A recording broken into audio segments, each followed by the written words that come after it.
Hi, veterinary peeps. Today I want to talk to you about how unpaid working interviews are illegal. That's right. Some of you just had a mind blow. I know. If you are in the United States, and even arguably in most other countries, unpaid working interviews are illegal. Now, if you're in a state where it's allowed, I'm not aware of that. And most of the time when I've checked in other state employment laws, it's pretty much illegal. And yet it's still a very common practice. It's still a very common practice to interview your veterinary technician, nurse, or assistant by causing them to come in scrubs, put them to work, not pay them as part of the interview process. What are we doing? All right, let me just get on a soapbox here. Let's just pretend this was our doctors. Could you imagine our veterinarians coming in and we just have them spay or neuter dogs and cats, or maybe, do a dental extraction or prescribe some medication to see whether or not they're actually a doctor? No, we don't do that. Could you imagine if we said to, somebody, oh, this person is here for an interview. Do you mind if they go ahead and spay your lab? That would be crazy.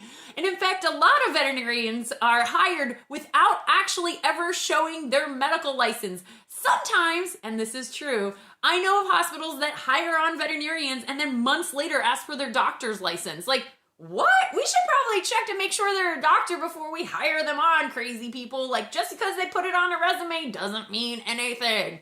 So let's go back to veterinary technicians and assistants, kennel assistants, whatever it is that you are hiring for. That particular veterinary professional does not need an actual hands-on working interview.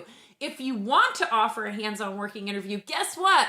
You're going to need them to fill out some paperwork because they basically need to get paid, which means you have to kind of put them on as an independent contractor or part-timer or something on a payroll so that your insurance covers them.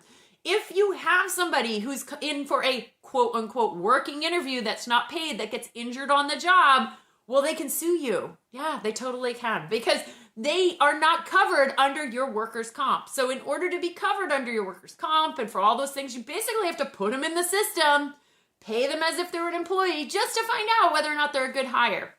I hear what you're saying. You're absolutely right. There's a variety of skill and knowledge out there. First of all, those who went to school, your credentialed veterinary technicians and nurses, probably have a better knowledge base and or skill set.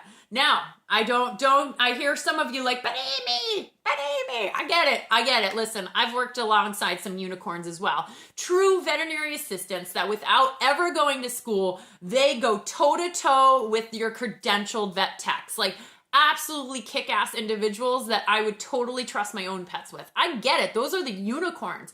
But arguably, you have an 18-year-old person who came out of high school, who has never stepped foot in a vet clinic before. They cannot possibly have the same skill and knowledge as someone who's graduated from college with an associate's degree. It's just not possible. That's not how it works. So if we were to put those two individuals toe to toe, your credentialed person is probably going to look better in terms of a resume. You can also always go ahead and test them. You can just talk to them. You guys know what you're looking for. So just what's the normal blood pressure? How would you monitor a patient under anesthesia? Show them a scenario. Here's the vitals of a patient under anesthesia. Tell me some troubleshooting that you would do. Ooh, that end-tidal CO2 says it's 70. If they don't know end-tidal CO2 is 70 and they've never heard of end-tidal CO2, and if you haven't heard of end-tidal CO2, you need to look that up because that's a problem. You shouldn't be monitoring patients without it under anesthesia. Okay, total side note. Didn't mean to go off on a tangent there, but you know what I'm saying. There's other ways of figuring out what their education and skill level is without actually doing an unpaid working interview. And if you are insistent on doing that hands-on, well, then pay them for it. That's really key. Otherwise, it's called illegal. Basically, you're treating them as free labor. You cannot just have free labor in your hospital. That is illegal. So I can't stress that enough. And I also hear, well, Amy, we might get their knowledge down, but can they place a catheter? Listen, can your doctor actually spay anything? We have no idea until they actually get in the building and start performing those skills.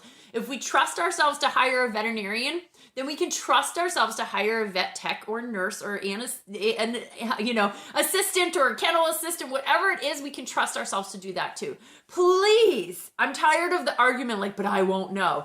Come on, people, think. How else can you do it? Quizzes, talking to them, look at their resume, figure out how another way it is that you can interview without actually having them handle the patients, because that is illegal unless you're paying them. So I'm going to be doing a podcast about this. Definitely check it out. It's probably going to come out in the next month or so about how to actually do interviews without causing them to be illegal in your hospital. Thank you guys so much for listening. Keep on being a unicorn. And if you're interviewing for a new job and they tell you that they want you to do a free working interview, tell them that's free labor and that's illegal. Thanks, everyone. Bye.